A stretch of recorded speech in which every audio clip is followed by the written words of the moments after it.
propósito del proyecto de ley presentado por el congresista Jaime Delgado sobre la insolvencia familiar, quería hablar un poco sobre la realidad del crédito informal en el Perú, que es una realidad bastante preocupante y lamentablemente este tipo de proyectos lo único que hace es llevar a la gente más pobre a esta opción de crédito caro. En primer lugar, para contar un poco sobre el proyecto de ley, el objeto de este proyecto, según el mismo congresista, es permitir a las personas usuarias de productos y servicios financieros que se encuentren en situación de insolvencia celebrar un acuerdo de pago con sus acreedores y así cumplir con sus obligaciones pecuniarias pendientes de naturaleza no comercial. La idea es la recuperación de la economía familiar o personal y evitar cualquier situación de exclusión social o laboral, persiguiendo el desarrollo de una cultura al acceso al crédito responsable. La idea es noble, bastante noble. Se trata de que las personas que toman un crédito no estén de alguna manera siendo embargadas, siendo ejecutadas en sus obligaciones financieras. No, el gran problema es de dónde surge esta idea y cómo pretende el congresista Delgado que este tema se ejecute, ¿no? En primer lugar, lo que ellos quieren, lo que este congresista busca es que la gente que está en este tipo de insolvencia no entre a centrales de riesgo, lo cual es sumamente peligroso porque las centrales de riesgo es la única forma que tiene el sistema para mantenerse de alguna manera saludable y para que las personas sientan de alguna manera que están coaccionadas en sus obligaciones, o sea, para cumplirlas, porque de otra manera no hay ninguna penalidad por el no cumplimiento. Entonces, ese es un punto, y otro punto es que tampoco se toma el patrimonio familiar en cuenta, ¿no? O sea, solamente se está plasmando en este proyecto de ley un tema de gasto y nivel de vida. Si los gastos que uno tiene superan los ingresos o no permiten mantener un nivel de vida al que uno está habituado según el proyecto de ley, lo cual se presta a una serie de interpretaciones, entonces uno puede, digamos que, acudir a este tipo de protección, ¿no? Esto es muy peligroso, sobre todo, ¿no? Sobre todo porque cuando las personas toman una responsabilidad, normalmente uno está ajustando su presupuesto, su gasto, principalmente cuando se trata de préstamos para inversión, ya sea una inversión inmobiliaria, una inversión en capital de trabajo, en compra de maquinarias. Uno está normalmente reduciendo su capacidad de gasto, ¿no? ¿Hasta qué punto uno reduce su capacidad de gasto? Muchas veces hasta un límite muy muy delgado en el que uno conscientemente está tomando un crédito que sabe que lo va a limitar, que lo va a tener muy ajustado, pero que aún así es una posibilidad para poder crecer y para poder generar recursos en el futuro. ¿Qué es lo que está haciendo directamente este proyecto de ley? Le está cerrando las puertas al sistema crediticio a las personas más pobres.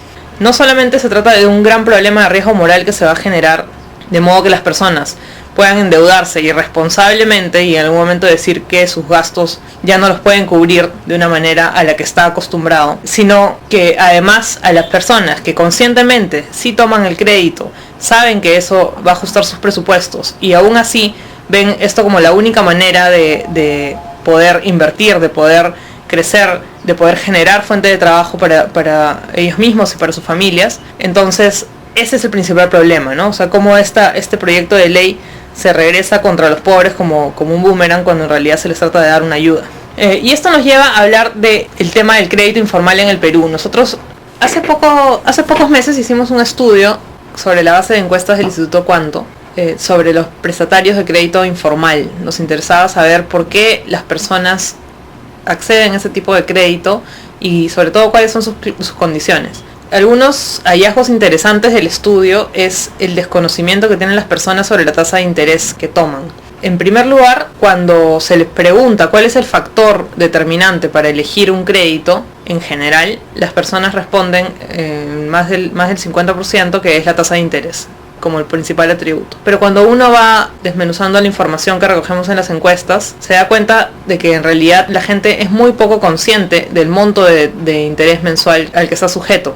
sobre todo por la forma en la que, una vez que hemos hecho un análisis de casos de los prestamistas informales, en la forma en la que ellos presentan el interés, el que está sujeto a sus créditos, es muy poco comprensible para las personas que toman el préstamo. Entonces, lo que hemos detectado es que en más del 80% la gente paga un 10% mensual de interés por sus créditos. Y que en los casos más extremos, que tampoco son nada despreciables en porcentaje, la gente puede llegar a pagar 700% anual en sus créditos de prestamistas informales. Aun cuando ellos mismos dicen que la tasa de interés es lo más importante a la hora de informarse o de tomar un crédito. ¿Por qué se toman estos créditos informales? En primer lugar, porque no se accede a la banca formal, porque cuando vemos de preguntarle a las personas que toman créditos informales si anteriormente a eso pidieron un crédito en la banca formal, la gran mayoría de respuestas arrojan que sí, o sea, que su primera opción fue tomar un préstamo con una entidad bancaria o con una caja municipal o rural o con una financiera, y en muchos casos no les dieron el crédito. ¿Esto por qué? Porque no tienen sustento para demostrar sus ingresos, para demostrar algún tipo de garantía, para demostrar capacidad de pago, o porque están sobreendeudados, ya están en las centrales de riesgo y no pueden tomar ese tipo de préstamos. Entonces, por eso acceden directamente al crédito informal. Esto debería ser muy resaltante en el proyecto de ley del congresista Delgado, porque lo que se está haciendo es empujar a un mayor número de gente hacia este tipo de créditos, que es muy perjudicial para el consumidor, mucho más que el crédito que sataniza él en su proyecto de ley, que es el crédito de consumo vía tarjetas de crédito. Entonces hay que tener en cuenta varias cosas. En primer lugar, ¿por qué sí es bueno que la gente acceda al crédito formal? A pesar de que efectivamente la gente más pobre, por ser más riesgosa, asume unas tasas de interés más altas que el promedio del mercado, aún así es bueno. Primero porque las tasas de interés, por más de que sean más altas que el promedio del mercado, son mucho menores que las de crédito informal en los casos que hemos estado evaluando. Y en segundo lugar, porque cuando vemos cuáles son los principales